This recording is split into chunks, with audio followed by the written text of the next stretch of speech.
అక్కినేని నాగచైతన్య హీరోగా తెరకెక్కిన latest movie Sailaja Reddy అల్లుడు బాక్సాఫీస్ దగ్గర రెండవ రోజు మంచి వసూలతో దుమ్ములేపింది. సినిమా అనుకున్నట్లుగానే 3.5 కోట్ల రేంజ్ లో వసూలను టోటల్ గా రెండవ రోజు సాధించి స్టడీ రన్ ను కొనసాగించి సంచలనం సృష్టించింది.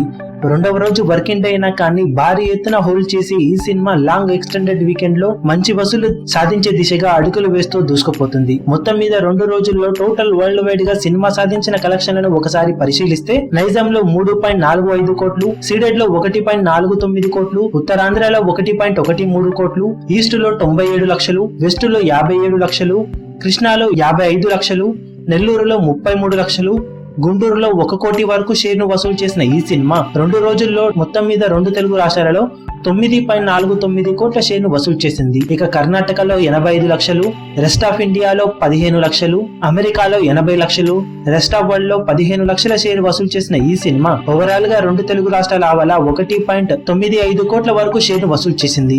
దాంతో టోటల్ వరల్డ్ వైడ్ గా 2 రోజులకు గాను 11.44 కోట్ల షేర్ ను వసూలు చేసింది ఈ cinema. Total worldwide gross 20 కోట్ల మార్కును అధిగమించడం విశేషం. మొత్తం మీద బాక్సాఫీస్ దగ్గర 2 రోజుల్లో మంచి వసూలను కురిపించిన ఈ సినిమా శని ఆదివారాలలో ఇదే జోరు కొనసాగిస్తే మంచి వసూలతో వీకెండ్ ఘనంగా ముగించే అవకాశం ఉంది. మరి బాక్సాఫీస్ దగ్గర 3వ రోజు సినిమా జోరు ఎలా ఉందో మరో వీడియోలో అప్డేట్ చేస్తాం. మీ అభిమాన హీరోలకు సంబంధించిన లేటెస్ట్ అప్డేట్స్ కోసం మా ఛానల్ ని సబ్స్క్రైబ్ చేసుకోండి. ఏ చిన్న అప్డేట్ ని మిస్ అవ్వకూడదు అనుకుంటే బెల్ ఐకాన్ ని ప్రెస్ చేయండి. లైక్, షేర్, కమెంట్ చేయడం మర్చిపోకండి.